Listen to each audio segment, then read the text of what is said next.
ନା କୁହନ୍ତୁ ଆନନ୍ଦ ବେହେରା, କଉଡ଼ି ଖଣି, କଣାସ, ପଡ଼ିଶୀ ଗଦା। କ'ଣ ଅନୁଭୂତି ଅଛି କୁହନ୍ତୁ? ଅନୁଭୂତି ତ ବହୁତ ଅଛି, କିନ୍ତୁ ଜଗନ୍ନାଥଙ୍କର ଇଚ୍ଛା ହିସାବରେ ମୋର ଗୋଟେ ଅନୁଭୂତି କହୁଛି। ସେ ଅନୁଭୂତିଟା ହେଲା, ମୁଁ ଅଟୋ ଚଲାଏ।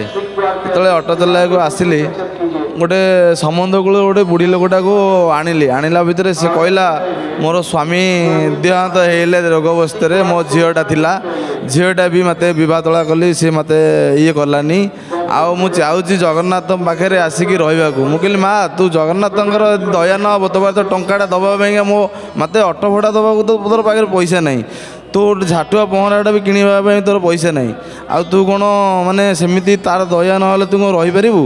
ମୋ ପାଖରେ ଗୋଟିଏ ଉପାୟ ଅଛି, ସେ ଉପାୟଟା ମାନେ ବୁଦ୍ଧ ଆଶ୍ରମ ଅଛି, ଯଦି କିଛି ନ ଭାବିବୁ ତାହେଲେ ତତେ ନେଇକି ସେଇ ଜାଗାରେ ହିଁ ଛାଡ଼ିଦେବି।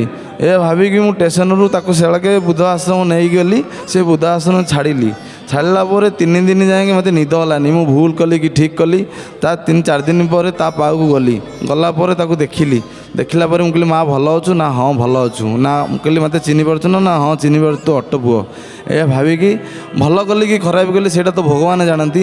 ଏମିତି ମୋ ଜୀବନରେ ଯେତେବେଳେ ରାତିରେ ଗାଡ଼ିରେ ଚଲାଏ, ରାତିରେ ଯେତେବେଳେ ହେଲେ ହଇରାଣ ଲୋକ ମୋ ହାବୁଡ଼େ ହିଁ ପଡ଼ନ୍ତି, କିନ୍ତୁ ମୋ ସେବା ହେଉ କିମ୍ବା ପଇସା ହେଉ, ଯାହା ମିଳେ ମୁଁ ଖୁସିରେ ଗ୍ରହଣ କରେ। ଜୟ ଜଗନ୍ନାଥ। ଜୟ ଜଗନ୍ନାଥ ଟିଭି ଦେଖନ୍ତି? ହଁ ଦେଖୁଥାଏ। ଆଜି ପ୍ରଭୁଙ୍କୁ ଦର୍ଶନ କରିବା ପାଇଁ ଗଲେଣି?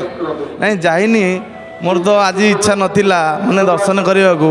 ମାନେ ଯେତେବେଳେ ମୋ ମିସେସ୍ କହିଲେ ଆଉ ଆଜି ଦର୍ଶନ କରିବାକୁ ଯିବା ବ୍ରତ ବୁଝିବାକୁ, ମୁଁ କହିଲି ଆଜି କ'ଣ ଏତେ ଗହଳି ଯାଇପାରିବା? ମୁଁ ଏ ଭାବିକି ମୋ ଭଣଜା ଗୋଟେ ଏଇ ଆମର ଇଏ ଗାଡ଼ି ଗଭର୍ଣ୍ଣମେଣ୍ଟ ଗାଡ଼ି ଚଲାଏ, ତା ଗାଡ଼ିରେ ବସିକି ସିଧା ଆସିକି ଏଇଠିକି ଆସିକି ପହଞ୍ଚିଲେ ଜଗନ୍ନାଥଙ୍କ ଦର୍ଶନ ମିଳୁଛି କି ନ ମିଳୁଛି ସେଇଟା ତ ଭଗବାନଙ୍କ ଇଚ୍ଛା। ସେଇଟା ଭଗବାନଙ୍କ ଇଚ୍ଛା। ଆମର ମଧ୍ୟ ଭାବଟା ସମର୍ପଣଟା ଯଦି ସେମିତି ରହିବ, ନିଶ୍ଚିତ ଭାବରେ ମହାପ୍ରଭୁ ସେମିତି ଦର୍ଶନ ନିହାତି ଦେବେ। ସବୁ ଭକ୍ତମାନଙ୍କୁ ଟିକେ ଆଜ୍ଞା ଜୟ ଜଗନ୍ନାଥ। ଜୟ ଜଗନ୍ନାଥ। ବହୁତ ବହୁତ ଧନ୍ୟବାଦ। ଜୟ ଜଗନ୍ନାଥ ଟିଭି ତରଫରୁ।